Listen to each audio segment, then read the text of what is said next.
पिछले वीडियो में हमने देखा था कि ऊजिन, किम और बाकी सारे गिल्ड्स A+1 स्टोरी डंजन में आते हैं। उसके बाद वहाँ ऑक्स हमला कर देते हैं। फिर एक घमासान युद्ध शुरू हो जाता है और हमारा हीरो एक पेड़ पर खड़े होकर कहता है, मैं जानता था अगर मैं यहाँ से गायब भी हो जाऊँ तब भी कोई ध्यान नहीं देगा। अब वक्त आ चुका है मेरे वार करने का। अब इसके आगे तो गाइस चैनल को सब्सक्राइब और वीडियो को लाइक कर दो। अब ऊजिन पेड़ पर खड़े होकर सोचता है, प्लेयर्स एनिमे के हाथों यहाँ हारेंगे तो नहीं, तो इस अपॉर्चुनिटी को लेते हैं और ऑक चैंपियन को ढूंढते हैं। अब ऊजिन ढूंढते ढूंढते सोचता है, इस बार के टारगेट कंडीशंस ये है कि ऑक चैंपियन के साथ साथ बाकी सारे 1000 ऑक्स को भी मारना है। गिल्ड्स अपने कैजुअलिटीज को कम करने के लिए ऑक्स के नंबर को रिड्यूस करेंगे। जब सारे 1000 ऑक्स मर जाएंगे तब वो लोग ऑर्क चैंपियन को ढूंढेंगे। उस समय तक मुझे ऑर्क चैंपियन का फैंग लेना होगा with in that time limit. अब हम ऑर्क चैंपियन और उसके ऑक्स को देखते हैं, जहाँ एक ऑर्क कोयता लेकर दूसरे घायल ऑर्क के पास आता है। फिर हम ऑर्क चैंपियन के गले में लटके फैंग को देखते हैं।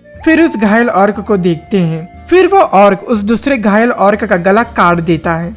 अब सारे ऑर्क उस गले को देख रहे होते हैं। अब ऑर्क चैंपियन खड़ा होता है और चिल्लाने लगता है। अब उसकी ऑर्क आर्मी भी चिल्लाती है। फिर वो लोग मुड़कर जाने लगते हैं और दूर से ऊजिन बैठकर देख रहा होता है और सोचता है, ये अच्छी बात थी कि मैंने उस ऑर्क का पीछा किया जो बैटल से भागकर यहाँ आया था। क्या ये ऑर्क चैंपियन है? मैंने जितना सोचा था ये उससे ज्यादा स्ट्रॉन्ग दिख रहा है। पर किसने सोचा था कि ये अपने अंडरलिंग्स को बैटलफील्ड पर भेज देगा। आज लक मेरे साइड है। जब तक बाकी सब फ्रंट पर लड़ रहे हैं तब तक मैं इस अकेले बैठे ऑर्क चैंपियन के पास जाता हूँ और सबसे पहले मैं इसे टारगेट बनाता हूँ। अब हम बैटलफील्ड की तरफ देखते हैं, जहाँ मसीहा गिल्ड का लीडर ऑक्स के लाशों के ढेर के ऊपर खड़ा है और कुछ लोग चिल्लाते हैं कि ये ऑक्स बिल्कुल भी बड़ी बात नहीं है, चलो आगे बढ़ते हैं। फिर वो मसीहा गिल्ड का लीडर सोचता है, जितना मैंने सोचा था यहाँ उतने ऑक्स नहीं है, शायद इनकी मेन फोर्स कहीं और है। तब तक वहाँ कोई आता है। फिर वो कहता है, मास्टर बहुत सारे ऑक्स हमारी तरफ आ रहे हैं। वो लीडर कहता है, लगभग कितने आ रहे हैं? वो कहता है, लगभग 900 से लेकर 1000 ऑक्स। ऐसा लग रहा है जैसा कि पूरी एंटायर आर्मी आ रही है।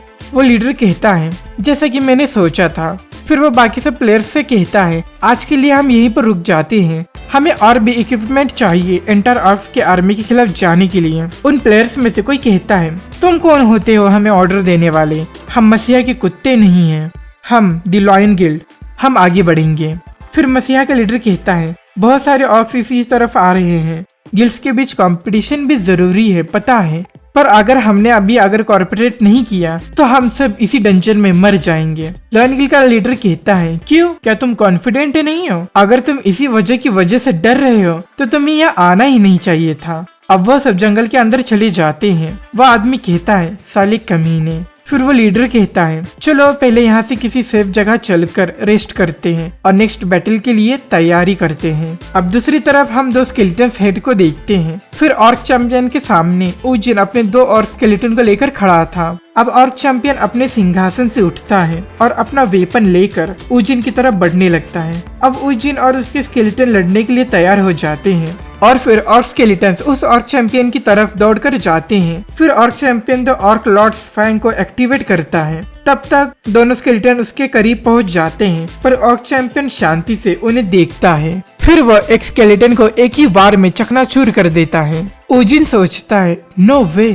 फिर ऑर्क चैंपियन चिल्लाते हुए दूसरे स्केलेटन पर अटैक करने लगता है। स्केलेटन की भी हालत खराब थी और फिर ऑर्क चैंपियन एक फियर्स अटैक करता है, पर स्केलेटन उस अटैक से बच जाता है। अब ऑर्क चैंपियन मुड़कर देखता है और फिर से स्केलेटन को मारने लगता है। ऊजिन सोचता है, जितना सोचा था उससे भी कम वक्त में स्केलेटन सोल्जर हार रहे हैं। अब हम ऊजिन की जहरीले खून से लथपथ एरो को देखते हैं। फिर ऊजिन सोचता है, अब मेरे पास बस एक ही चांस है। इस वक्त जब तक वो आखिरी बचा स्केलेटन सोल्जर उसका ध्यान अपनी ओर खींच रहा है तब तक। अब हम orc champion and orc skeleton की फियर्स बैटल को देखते हैं और फिर ऊजिन भी अपने एरो को ऑर्क चैंपियन की तरफ छोड़ देता है, पर ऑर्क चैंपियन उस एरो को अपनी तरफ आते हुए देख लेता है और अपने आप को झुकाकर बच जाता है। ऊजिन सोचता है, उसने उस एरो को डॉज कैसे किया? इसके बारे में मैंने जितना सुना था ये उससे भी ज्यादा स्ट्रॉन्ग है। अब ऑर्क स्केलेटन को एक चांस मिलता है और वो ऑर्क चैंपियन के पैर पर अटैक कर देता है, पर अटैक करने के बाद स्केलेटन का जॉड ही टूट जाता है।